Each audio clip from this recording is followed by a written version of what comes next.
You know, when a marriage falls apart, the aftermath is usually just chaotic. It's emotional, it's messy, but what if? What if someone faced with the deepest betrayal imaginable decided not to crumble, but to build a case? Today, we're diving into the incredible story of how a corporate lawyer used her professional playbook on a deeply personal crisis, turning pure heartbreak into undeniable leverage. And it all starts with this one quote from our protagonist. Let's call her Vera. What began as a hobby, a way to unwind, it ended up becoming the secret weapon that unraveled a whole web of lies. This wasn't just about watching TV. It was, without her even knowing it, the acquisition of a crucial piece of intelligence. Every case has that one moment, right? The inciting incident where everything just changes. For Vera, it wasn't a suspicious text message or lipstick on a collar. No, it was a conversation she was never, ever supposed to understand. So the key to this whole thing is a skill Vera developed in total secrecy, covert fluency. For 2 years, this was her private escape, an escape from her high-pressure job and from a 7-year marriage that had, frankly, grown pretty cold. She was taking online classes late at night, practicing with her headphones on, and she told absolutely no one. It was a critical skill, hidden in plain sight. And this is the moment the bomb drops. Picture it, a totally normal family dinner. Vera is just clearing plates when she hears her husband, Jake, speaking to his mother in Korean. They thought it was their own private, secure channel, but Vera understood every single word. Yes, she's 8 weeks along now. And just like that, her entire world shatters. So what would you do in that moment? I mean, most of us would probably explode, right? Immediate confrontations, screaming, accusations. But not Vera. Vera, the lawyer, defaulted to strategy. Instead of screaming, she walked back into that dining room with a practiced smile and asked if anyone wanted coffee. In that instant, she made a cold, calculated decision. Do not react. Plan. Gather evidence. Her personal life had just become her most important case. Okay, so any lawyer will tell you an accusation without proof is just noise.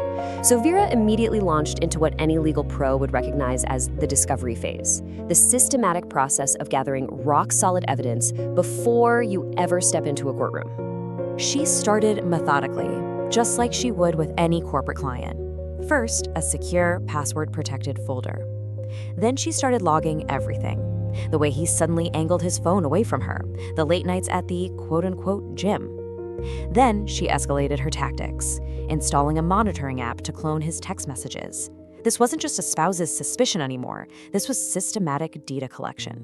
But she knew she needed evidence that would actually hold up in court, right?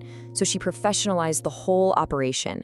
She hired a private investigator named Quinn, and she gave her a very clear, very lawyerly mandate. There was zero emotion involved, only objectives. Document his movements, get photographic proof, and establish a definitive timeline of the betrayal. And this is what the investigation turned up: a cloned text message from Jake to the other woman. Now, the crucial part here isn't just that he's cheating. It's the phrase, "my lawyer says." This proves he wasn't just having an affair. He was already planning his exit. He had consulted a lawyer about their shared assets while he was still playing the role of the loving husband at home. And that changed everything. So now that she knows he's not just cheating, but he's actively strategizing against her, everything shifts. Vera launched her own preemptive counteroffensive. She moved from just gathering evidence about the betrayal to proactively protecting her own future. On the advice of her own lawyer, Blair, she executed a perfect asset protection protocol. And listen, this wasn't about revenge, this was about preservation. She opened new accounts, she legally and methodically transferred her half of their joint savings, and she secured valuables and copies of every critical financial document. She was quietly and legally untangling their lives long before he even knew she was onto him. Okay, so to make her case absolutely bulletproof, Vera needed one final, irrefutable piece of evidence: his DNA. Her PI, Quinn, told her about this legal principle called abandoned property.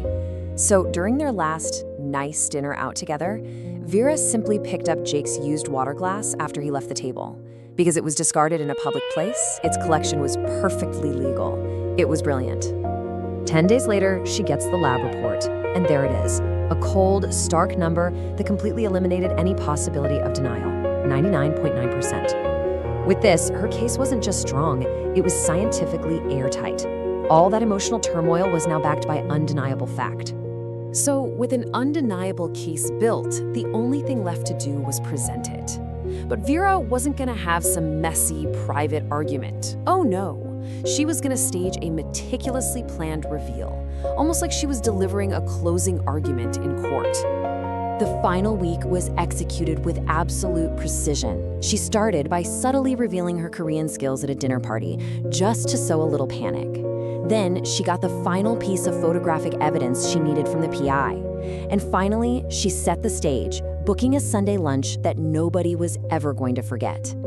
The setting itself was a stroke of genius. A public restaurant to prevent a huge dramatic scene, but a semi-private corner to ensure maximum impact. And the guest list? Oh, the guest list was curated for a reason. Both sets of parents, her husband, and his pregnant girlfriend, who also just happened to be Vera's best friend. Once everyone was seated, Vera didn't start screaming. She didn't make accusations. She simply placed a folder on the table. And inside was the entire case file, the DNA results, the cloned text messages, the surveillance photos, hotel receipts, and, of course, the pre-prepared divorce papers. It was the physical proof of 5 months of secret, meticulous work. A case has a discovery phase, a presentation, and then a judgment. So let's talk about what happened after that folder was opened and the truth was finally out in the open. The fallout was, well, it was swift and efficient. Vera got a favorable divorce settlement, and more importantly, she got her freedom and her career back on track. Jake, desperate to avoid the public humiliation of having all this evidence filed in court, signed everything. He lost his marriage, and his parents cut him off financially. And the friend? She was left a single mother after her relationship with Jake crumbled under the weight of it all. And in her very last conversation with her former friend, Vera delivered this chillingly simple piece of advice.